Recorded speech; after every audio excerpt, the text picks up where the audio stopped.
প্রথম কথা, জ্বালানি কোনো সংকট বর্তমানে বাংলাদেশে নেই। আচ্ছা, দ্বিতীয় কথা হচ্ছে এই জ্বালানি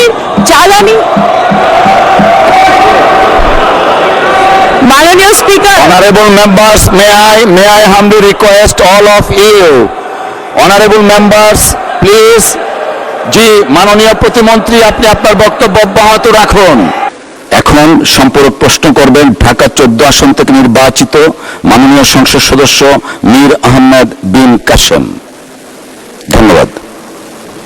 মাননীয় স্পিকার, আপনাকে ধন্যবাদ। মধ্যপ্রাচ্যের সাথে সম্পর্ক স্থপতি হচ্ছে শহীদ প্রেসিডেন্ট জিয়াউর রহমান। আজকে সেই মধ্যপ্রাচ্য আগুন জ্বলছে, যুদ্ধ বিগ্রহে আমাদের বাংলাদেশের নাগরিক সেখানে মৃত্যুবরণ করেছে। জ্বালানি সংকটে বাংলাদেশে ইতিমধ্যে 3 জন লোকের মৃত্যু হয়েছে জ্বালানি বিক্রি বিষয়ক বিরোধ নিয়ে। আমার প্রথম প্রশ্ন, জিয়াউর রহমানের সন্তান মাননীয় প্রধানমন্ত্রী এই সংকট নিরসনে কি ভূমিকা পালন করছেন?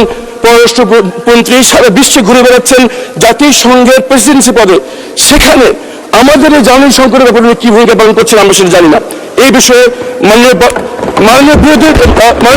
মাননীয় সদস্য, মাননীয় প্রতিমন্ত্রী, আরেকটা প্রশ্ন একটা question, you are allowed to ask one question only. Right, honorable member, you are allowed to ask one question only. Thank you. মাননীয় প্রতিমন্ত্রী।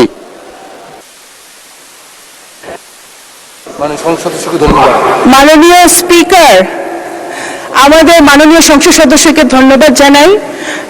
উনি বহু নির্যাতনের পরে উনি সংসদ সদস্য হয়েছেন, ওনাকে আমি সাধুবাদ জানাই এবং উনি যে এখানে বসেছেন সেজন্য আমি ওনাকে কংগ্রেচুলেট করি। কিন্তু উনি তো ব্যারিস্টার মানুষ, লয়ার মানুষ, ওনার সম্পূরক প্রশ্ন অর্থ বোঝা উচিত, কারণ সম্পূরক প্রশ্ন এটা ছিল না। আপনার একটা প্রশ্নের উত্তর আমি দিতে পারি যেটা আমার মন্ত্রণালয়কে রেলেভেন্ট, সেটা হচ্ছে যে জ্বালানির জন্য, প্রথম কথা, জ্বালানি কোনো সংকট বর্তমানে বাংলাদেশে নেই। আচ্ছা, দ্বিতীয় কথা হচ্ছে এই জ্বালানি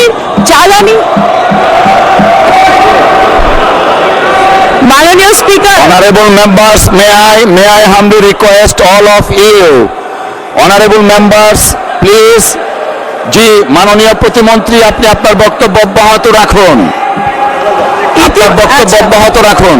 মাননীয় স্পিকার, জ্বালানির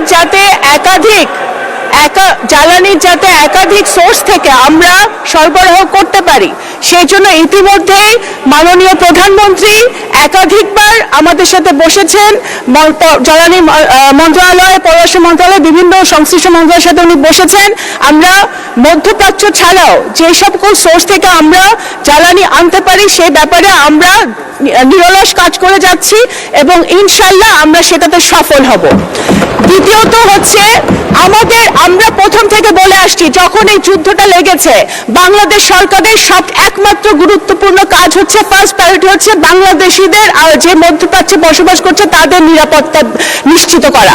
সেটা আমাদের মিশনগুলো পুঙ্খানুপুঙ্খভাবে 24/7 কাজ করে তারা করে যাচ্ছে এবং আমাদের যারা 5 জন মৃত্যুবরণ করেছে মাননীয় স্পিকার, দুর্ভাগ্যবশত 5টি ভাইকে আমরা হারিয়েছি, তাদের 2 জনকে মৃতদেহকে আমরা সফলভাবে বাংলাদেশে আনতে আমরা পারতে পেরেছি। কারণ এই এখন সিচুয়েশনটা বুঝতে হবে, বাংলাদেশে ওই মধ্যপ্রাচ্যে অনেক কমপ্লিকেটেড সিচুয়েশন বিরাজ করছে, কখন কোথায় যুদ্ধ লাগে আমাদের বাংলাদেশিরা তখন নিজেরা বুঝতে পারে না। সুতরাং এর মধ্যে আমরা কিন্তু আনতে পেরেছি এবং 186 জন বাংলাদেশিকে নিরাপদে ইরান থেকে, তেহরান থেকে আরওএম এর সহযোগিতায় আমরা বাংলাদেশে ফেরত এনেছি একটি চার্টার বিমান ফ্লাইটের মধ্য দিয়ে।